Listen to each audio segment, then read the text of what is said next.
Asha's life had always been a quiet, unassuming shadow in the larger world. She was the middle child in a family of 7, the one who never spoke up in class, never raised her hand, and never felt comfortable in the spotlight.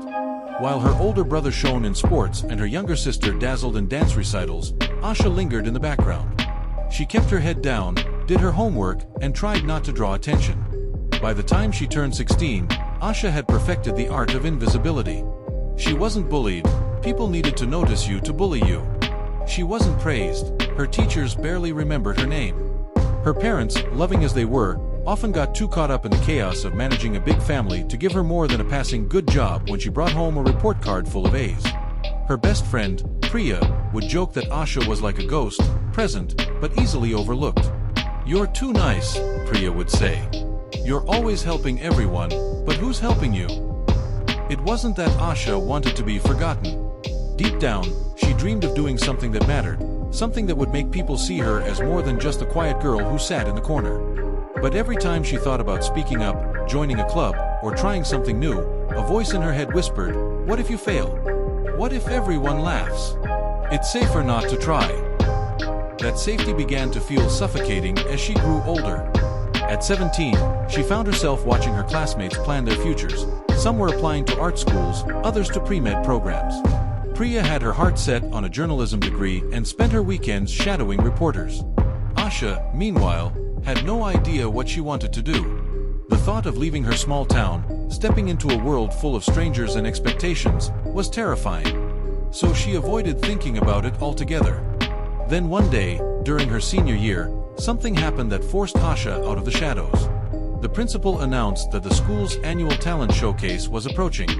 This year, they were introducing a new segment, a public speaking competition. Students could give a short speech on any topic they felt passionate about. The prize was modest, a certificate and a small scholarship, but the real reward was the recognition. Priya immediately urged Asha to enter. "You're so smart," she said. "You have so much to say. Why not give it a shot?" Asha laughed off the suggestion. "I can't. I'll trip over my words. I'll freeze on stage. Besides, no one would want to hear what I have to say." But Priya didn't give up. "You told me once you wanted to be a writer." "Asha, writers have something to say. Start now. What's the worst that could happen?" Asha spent the next few weeks wrestling with the idea. She thought about the stories she'd read and the essays she'd written in private, the words she'd never shown anyone. Slowly, the idea of writing a speech became less daunting and more intriguing. She didn't have to be the loudest person in the room, she just had to be herself. When she finally decided to enter, her hands shook as she filled out the registration form. She wrote and rewrote her speech dozens of times, each version a little braver than the last. She chose a topic that mattered to her, the importance of small kindnesses, the little gestures that could change someone's day without them even realizing it. She poured her own experiences into it, how she felt invisible until someone stopped to thank her, how a simple compliment from a teacher once made her whole week. As the showcase approached, Asha's nerves threatened to undo her. The night before the event, she almost backed out.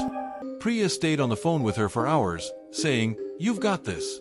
You don't have to be perfect. Just tell your story."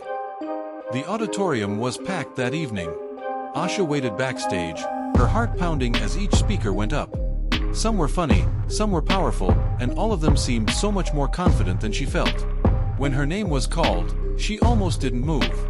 But then Priya, sitting in the front row, gave her a double thumbs up. Asha took a deep breath and stepped onto the stage.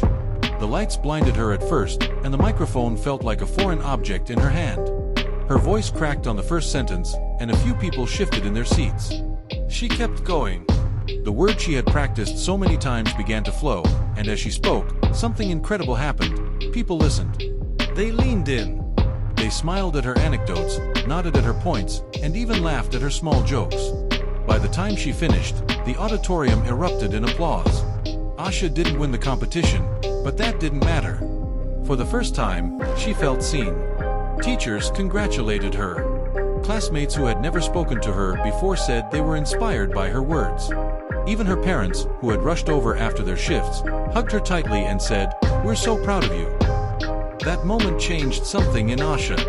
She began to believe that her voice mattered. Over the next few months, she joined the school's creative writing club, submitted essays to local magazines, and even helped organize a community reading event.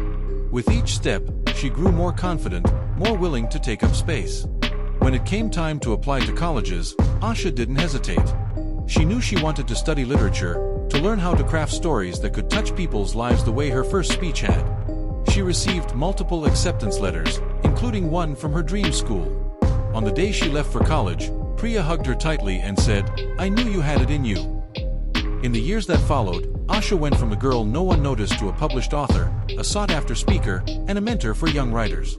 Her journey wasn't without challenges, but every obstacle she faced only made her stronger. She had learned how to take the fear of failure and turn it into fuel for growth. Asha's story wasn't just one of finding her voice, it was a testament to the power of perseverance, the importance of support, and the strength that comes from stepping into the spotlight, even when it scares you. From forgotten to fearless, she had built a future where her words carried weight and her presence made an impact.